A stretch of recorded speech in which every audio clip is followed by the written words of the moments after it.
Período regencial, 1831 a 1840. Então, o que foi o período regencial?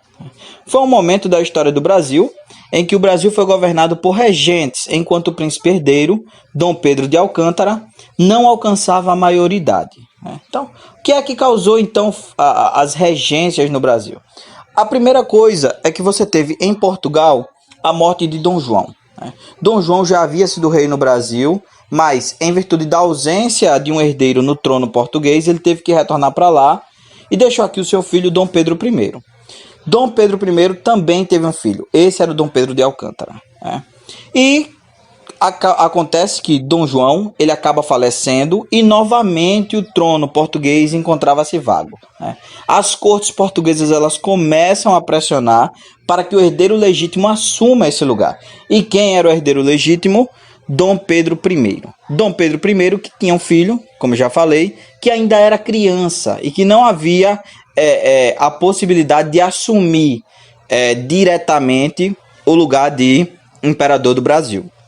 Então, como estava previsto na Constituição de 1824, caso ocorresse de Dom Pedro I precisar ausentar-se do Brasil, seria eleita uma junta de 3 pessoas, de 3 regentes, que seriam responsáveis tanto pela educação do príncipe, quanto pela administração do Brasil, enquanto ele não fosse maior, enquanto ele não tivesse a maioridade.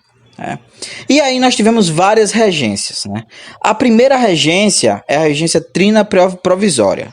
Ela é uma regência que começou em 1831 e ela é provisória porque no momento em que era necessário eleger a regência permanente, não haviam congressistas suficientes para fazer essa votação.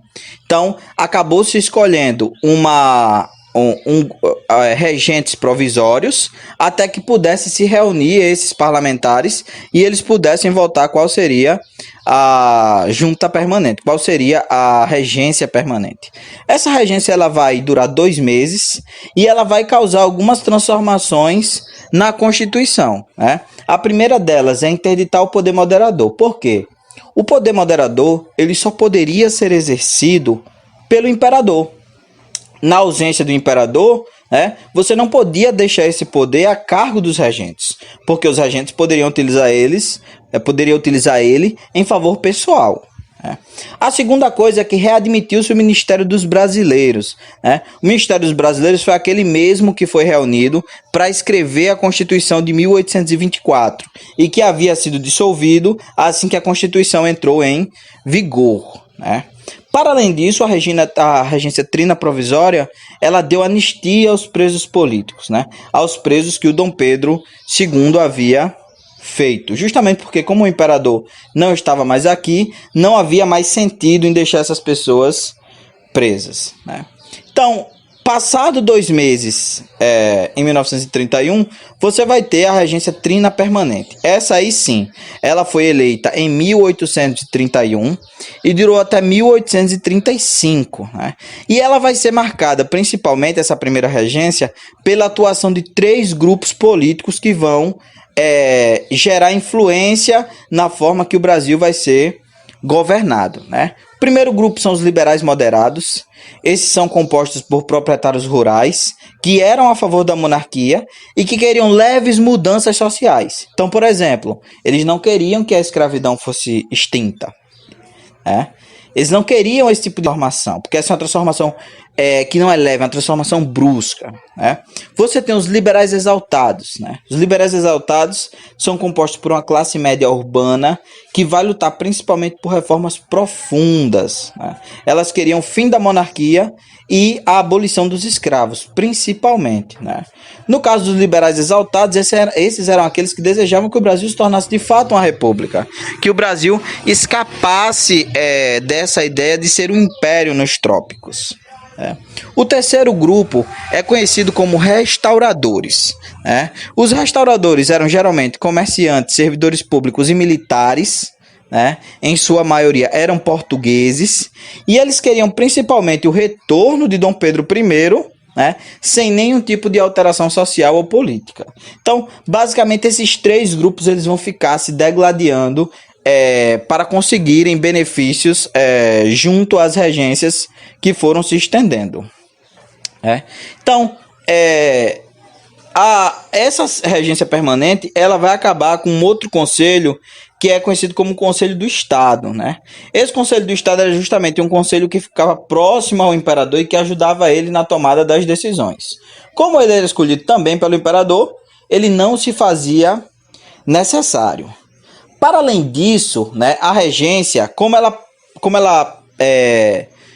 via que não tinha como atuar em todo o território da mesma maneira, ela acabou concedendo a criação de assembleias legislativas provinciais, né? Ou seja, cada província do Rio Grande do Norte tinha uma assembleia legislativa, província da Paraíba tinha uma assembleia legislativa, província de Minas Gerais tinha outra Assembleia Legislativa. E qual era a função dessas assembleias? É justamente resolver os problemas que iam surgindo em cada localidade, né? Fato que, de certa forma, dava autonomia às províncias, porque as províncias agora poderiam resolver seus próprios problemas sem necessariamente precisar do poder central, né? Você vai ter, não menos importante, a transferência da capital do Rio de Janeiro para Niterói, né?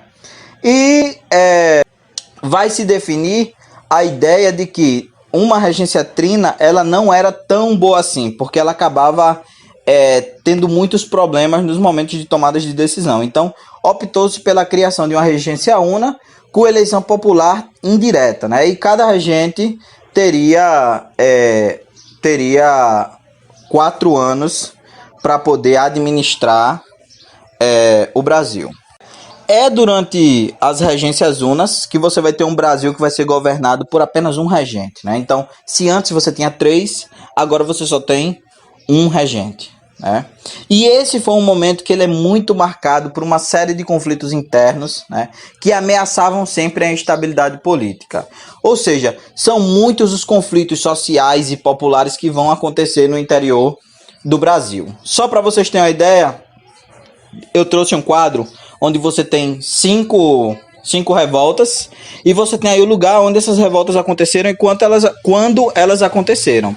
E pode prestar atenção que elas começam a acontecer a partir de 35, né? Ou seja, a partir de 1835, quando você tem as regências unas. Isso não quer dizer que foi efeito da regência una, né?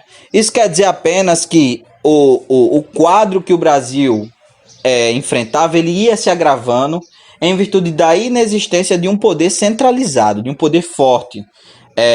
Acabava se abrindo espaço para outras disputas de poder.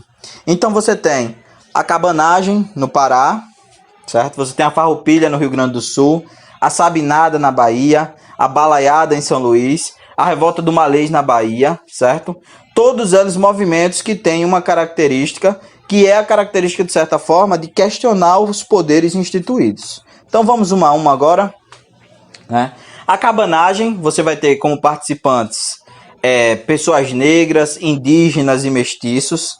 São pessoas que vivem geralmente do extrativismo, né, e na miséria, né? Eles vão ser apoiados pelas classes ricas justamente porque eles questionavam essa falta de auxílio, essa falta de atenção do poder central em relação àquela localidade em que eles se encontravam, né? Então eles vão discordar do governo instituído pela regência, né? E como resultado eles vão se envolver numa série de conflitos, chegando a serem massacrados com um total de 40 mil mortos, né? A farroupilha, esse é um movimento que ganha esse nome porque você tem as pessoas envolvidas e elas chamavam de farrapos pelas roupas que elas vestiam, né? Elas são pessoas pobres, também vão ser apoiadas pelos proprietários rurais. E ela tem 2 demandas principais, né? A primeira demanda é que ele é um movimento separatista, ou seja, queria-se a república na região do Rio Grande do Sul, né? E para além disso, questionava-se o fato da carne de charque brasileira, ela não ter condição de concorrer com a carne de charque internacional, com a carne de charque uruguaia e Argentina. Então, como resultado, que você vai ter? Você tem uma separação provisória do Rio Grande do Sul e de Santa Catarina, né? Esses territórios depois vão ser reavidos por Dom Pedro II. Né? Você vai ter a libertação dos escravos que participaram. Né?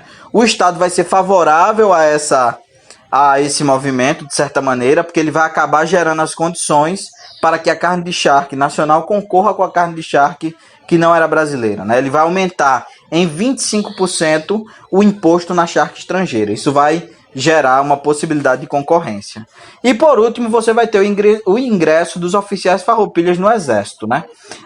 Esse ingresso era importante porque o Exército era uma das formas de ascensão social dentro desse Estado brasileiro. Já a Bassabinada vai ser uma revolta que tem a participação da classe média urbana, principalmente militares e trabalhadores liberais. Eles desejavam uma república para a Bahia até que o príncipe ele conseguisse a maioridade. Isso tem a ver justamente com o fato de não se concordar com as decisões dos regentes.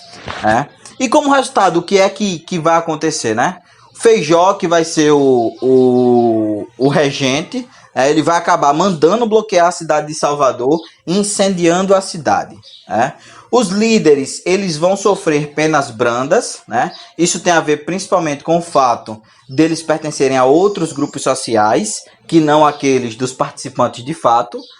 E os participantes de fato, eles serão mortos ou presos. Já a balaiada, ela vai ser feita por pobres e escravos. Essa população, ela como demanda, ela vai se revoltar contra a miséria e com os governos oligárquicos, ou seja, com aqueles governos das grandes famílias que possuem muitas terras, e vão tentar ocupar a cidade de Vila de Caxias, onde infelizmente serão reprimidos e o movimento vai desaparecer. Então, por último, a revolta do Malês. A revolta do Malês é uma revolta que ganha esse nome porque os envolvidos são escravos da região do Malês, na África, e eles vão se revoltar contra a opressão dos senhores de escravos. Esse movimento vai ser um movimento que vai ser controlado com muita violência. Você vai ter muitas prisões e condenações à morte.